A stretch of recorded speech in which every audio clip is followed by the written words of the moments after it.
Yun.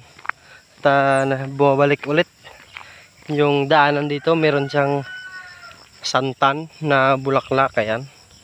Napakaganda mga bulaklak. Ayan. Ito talaga yung nilalagay madalas sa mga daanan.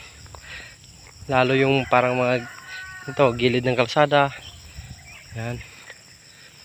Ito sa kabila may yellow bell, tapos may mani-mani.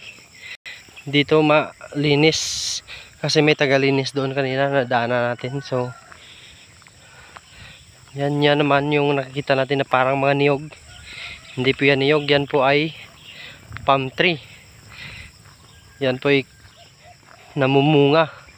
Later on malalaman natin yan kasi bibidyohan natin yan. Isa-isahin natin kung paano siya itatanim, paano siya i-harvest at saka ibenta. Yun, anuin natin yan, ayusin natin yung mga video na yan. So gusto ko lang po mag subscribers, followers ng aking content. So isa po tong karangalan na magbibigay po sa inyo ng aking pagpapasalamat dahil po sinusuportahan nyo po ako sa aking content video. Ayan. Ako naman po nung araw iniisip ko lang din na ang paggawa ng content parang ano lang, video lang, parang video lang, pero hindi ko na-expect na sobrang na-appreciate ko po na meron akong mga followers na marami. Yan dito ngayong umaga. Ayan, maraming sasakyan. Yang mga yan, naglalaro na yan ng golf. Ayan, mga naglalaro yan ngayon.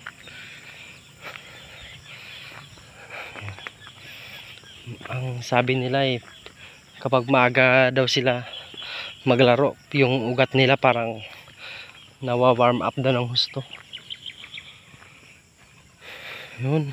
Dito naman napakaganda ng pagka landscape ng ano na to, ng lugar. Doon sa may bandang dulo, doon sila yung ano na yun, nung araw yun yung ginawa namin na ano, parang tambayan ng mga ano, mga kiddie. Yung player ng golf, 'di ba? Nakikita natin minsan may sumasama na ano, mga nagdadala ng mga gamit. Yan. O doon sa dulo meron nang nauna na player. Masyado siyang maaga. So pupuntahan natin tong ano na to, itong building na to. Ayan, napakaganda. Sige, at puputulin ko na muna, papasukin natin yan.